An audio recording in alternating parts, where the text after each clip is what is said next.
That's really interesting. And the funny thing is that our dear Idabel, or Atibilu, as people know him, years ago I was even talking about it recently with Nando here. He was in front of my sister. We were chatting. Tavio was here too. We were just hanging out, reminiscing about the conversations, And I said, I think I'm going to talk to you earlier today about something Bilu said to us, that humans were conditioned to fear extraterrestrials. Hollywood movies with monsters invading. So there's this fear thing out there, right?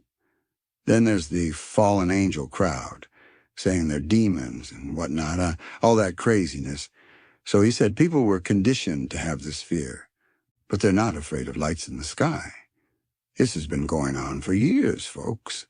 Then he said we're going to gradually increase our presence in the sky.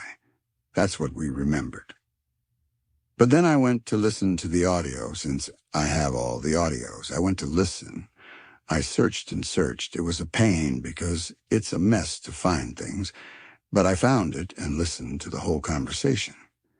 And in the whole conversation, he even mentions Gustavo Guerra. Remembered that too. He was also at that contact. And he said that it wasn't just our ships, but ships from all over. And that's exactly what we're seeing now. It's so obvious that we see all kinds, the bioplasmatic ones, which use the technology of the 49 races. And we're used to seeing them, right? And in every contact, we identify them correctly. But these metallic ones, folks, they're difficult, right? The metallic ones are from third-dimensional beings, the same density as us. It's not that they don't have these technologies, but they're insignificant.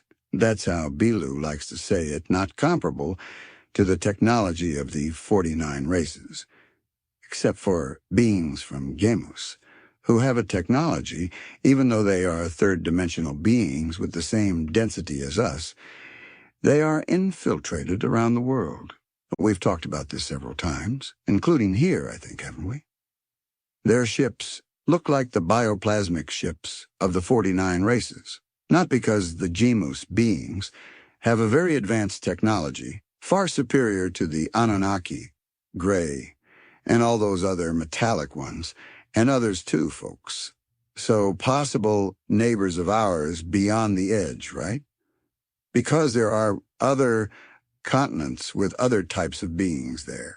Humans, too, with technologies a little more advanced than ours, a little less. The variety is great. There's a lot. So I wouldn't doubt at all that it's those folks, too. And I also mentioned recently, I was even talking to Fred, I don't know if Octavio, I don't know if Rafael, was already in Dakila. I don't remember when that was. It was a while ago. It was during No, it wasn't during a work we did on the trail below the hill. Remember that trail below the hill? The one we used to walk, right? Passing by the magnificent bridge, the megalomaniacal bridge, sliced stone. Remember that trail? Were you there? It was a contact where we were separated into small groups, right along and positioned on that trail, and we had conversations.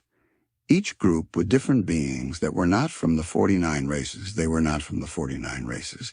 I remember very well. I recorded a lot of what Fred Diddy said, because he was talking to a guy. I even remember the name Loganier. The guy introduced himself as Loganier and said he was from a slightly more subtle density than ours, but they were already very close, quite physical. They weren't dimensional, but he was already on the biosatellite, for those who know. There's a physical base, okay? Of these folks, close to the 49 races, let's put it that way, that we can even spot at certain times of the year. And they were already there on the biosatellite because they will have an important role. That's what he was saying to the small group there. With us, it was another conversation. Each one had a different conversation, but Fred's I found interesting. Ours was kind of bland. A tree lit up. All of a sudden, the guy was kind of serious, didn't say much, spoke more or less. I don't even remember him. The guy who spoke was very serious. Loganier from Andromeda, right? I said to him, no, he's not from Andromeda. He's from a place near Andromeda. That's why I also recorded it. because of my point of origin, right? So I remembered it now, that's it.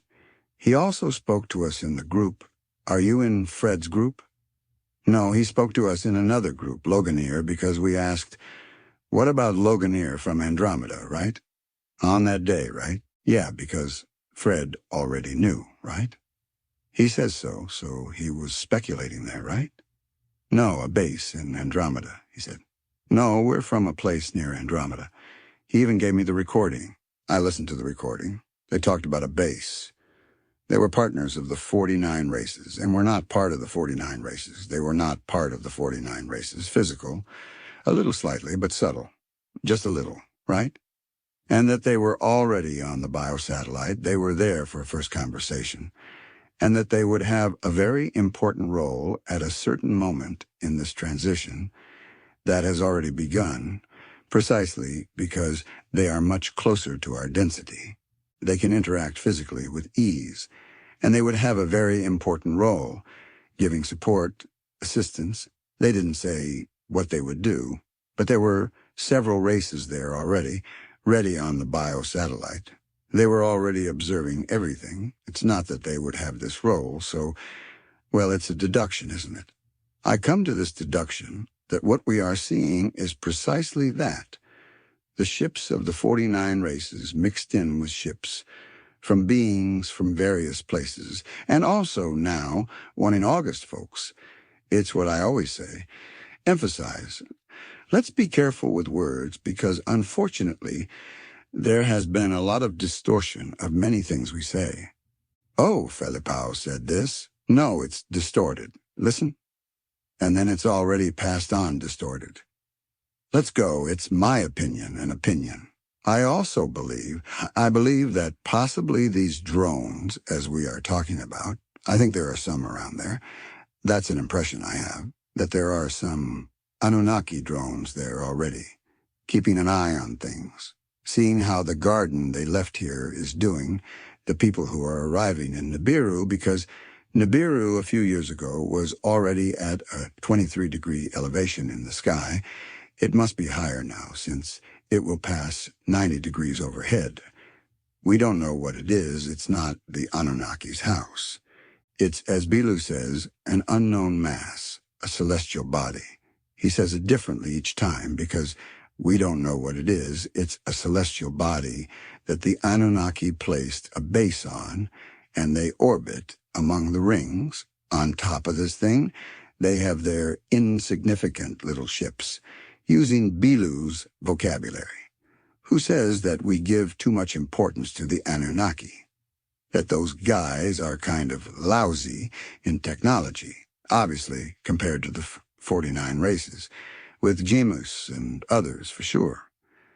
But I keep thinking, if it's an elucubration, I'm just thinking out loud here, these guys are arriving. What if they are launching drones or little ships or whatever to take a look, to see how things are, and they are already watching? It's a possibility. It's a possibility, because also, dear Idabel has also said that these folks will come down here and people will see them with the naked eye buzzing around, and I want to see it.